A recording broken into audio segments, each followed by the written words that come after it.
remaining television time. In the red corner at 255 pounds from parts unknown, the masked man known as the Assassin. And in the blue corner at 242 pounds from Amarillo, Texas, the Colonel, Buck Robley. The Masked Assassin, the world-renowned wrestler with the mask, versus Colonel Buck Robley. And like you pointed out earlier, Ted DiBiase is on the scene stalking around the ring. So let's listen to Bill in his commentary. Well, Boyd Alfred Neely had run DiBiase off, saying he didn't have a second's license. He had no right there. He had no manager's license. And DiBiase walked off, but he's moved back into within ring, spitting distance of the ring, it looks like there. He wants to watch this match very closely. As the Colonel and the Assassin, there's no love lost between these two back when the Assassin had Rock Hunter as his manager and the French Angel. Colonel Buck Robley and myself, we're in quite a war with these gentlemen.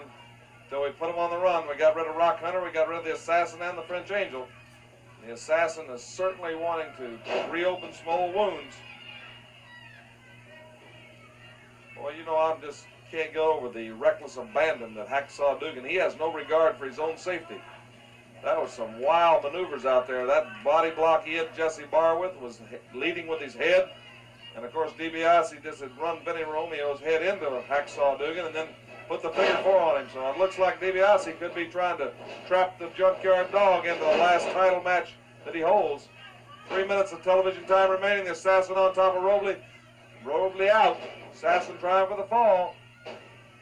Like I say, next week we hope to hear from Captain Redneck via previous taping arrangements with New Japan Pro Wrestling, as Dick Murdoch is champing at the bit to get back here. DiBiase is going to attract a lot of attention, I'll guarantee you.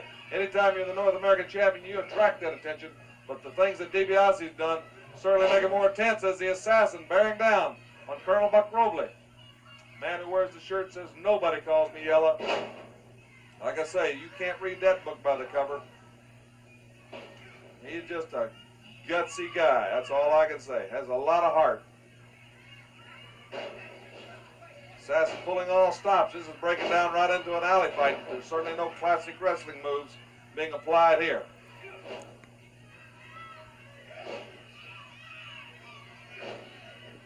Oh, it's firing away. Buck Robley bearing down.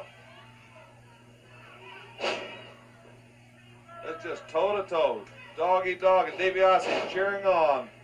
The Assassin is Assassin's in the advantage position. Neely gets a 2 count. You see DiBiase excited about it. Less than 2 minutes airtime left, Boyd Pierce.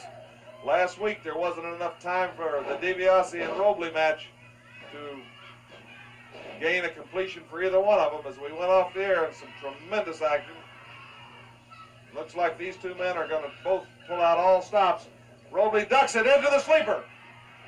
Colonel Buck Robley's got the sleeper on the Assassin.